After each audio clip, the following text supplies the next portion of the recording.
ओम शांति स्वामी जी। मुझे आपसे एक बात ऐसी पूछनी थी कि जैसे हम अभी काम करते हैं, हर लोग काम करते हैं, तो काम करते समय कहीं भी हमको ऐसे लोग मिल जाते हैं कि उनकी समझ और अपनी समझ कभी मैच नहीं होती। हुँ। या तो हमको ऐसा लगता है कि नहीं, ये लोग गलत है, इनके विचार गलत है। हुँ, हुँ। तो ये ऐसा जैसे होता है जब, हुँ। तो उसको कैसे हम हैंडल कर सकते हैं कि उसकी समझ और अपनी समझ अगर मैच नहीं हो रही है, हुँ, हुँ। तो हम उस स्थिति में कैसे अपने विचार रखें या अपना हम कैसे कंट्रोल करें? हाँ, हमारी समझ से अगर किसी की समझ मैच नहीं हो रही, तो कैसे इसको हैंडल करें? ओम शांति राहुल जी। 2 व्यक्तियों की समझ एक जैसी तो हो ही नहीं सकती, क्योंकि 2 दिमाग हैं तो दोनों अलग-अलग सोचते हैं। हाँ, अगर शादी करनी हो तो दोनों की समझ एक जैसी होनी ज़रूरी है। बाकी बाहर की दुनिया में तो लोगों की अलग-अलग समझ रहेगी, लेकिन आप अपने सत्य के साथ रहो। अगर आपको पूरा कॉन्फिडेंस है कि आप सही हो, तो आपके दूसरे की जो सोच है, उससे आपको प्रभावित नहीं होना है। आप अपने सत्य के साथ रहो, उसको उसके सत्य के साथ रहने दो।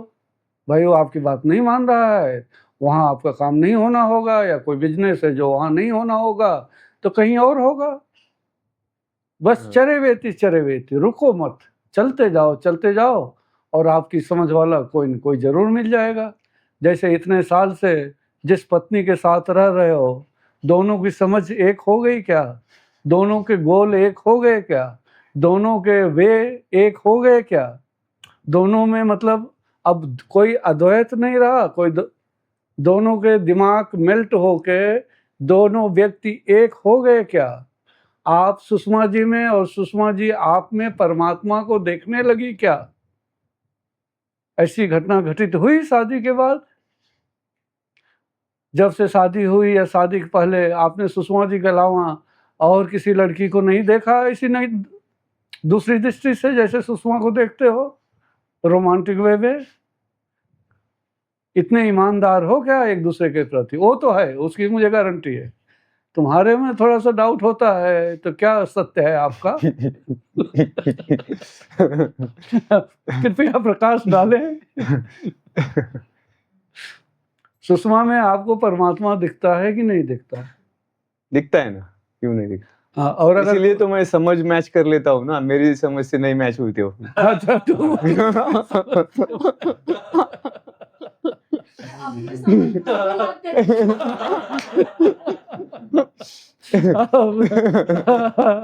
अब देख लो भाई, जहाँ 2 रह ही न जाएं, दोनों एक हो जाएं, उसी को तो प्रेम कहा गया है। जब दोनों की 2 समझ हो और फिर लड़ाई झगड़े हों, यहाँ प्रेम करने के लिए इनफ समय नहीं है, छोटा सा जीवन है, तो लड़ाई झगड़े के लिए कहाँ से समय मिल जाता है?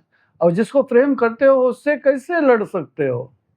जब 10 बजे बोलते हो पहुंचूंगा, तो 9:30 बजे पहुंच ही जाना चाहिए। लेकिन मुझे तो ऐसी शिकायत मिलती है, बोलते हो 9 बजे पहुंचूंगा और पहुंचते हो 2 बजे रात को। तो ईमानदारी कहाँ रह गई?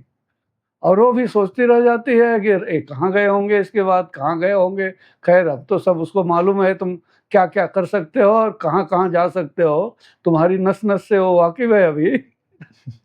तो भी अभी भी डिफरेंसेज होते हैं कि दोनों की समझ एक हो गई? दोनों की समझ में अभी भी कभी कभी डिफरेंसेज आ जाते हैं कि दोनों की समझ पूरी एक हो गई? हाँ, लगभग हो गई है। लगभग हो गई। वेरी गुड, बहुत बहुत बधाई हो।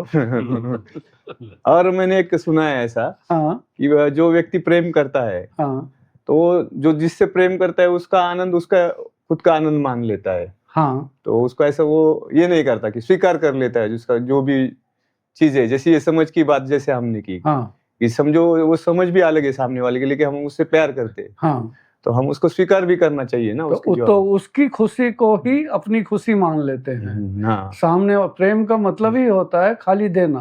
प्रेम का मतलब ही होता है कि सामने वाला कितना खुश हो, उसका जीवन कितना सुंदर हो। अपेक्षा वहाँ नहीं होती।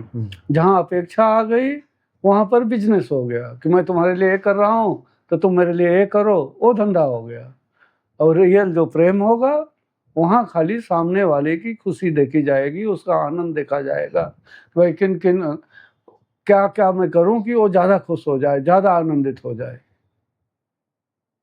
तो तुम्हारी एक ही चाह होनी चाहिए कि मेरी सुषमा कितनी खुश रहे। हाँ, दिन में जितनी बार हो सके उसको खाना बना के खिलाओ, आई लव यू बोलो, घूम उसका हाथ पकड़ के बीच के ऊपर दौड़ो, घूमो।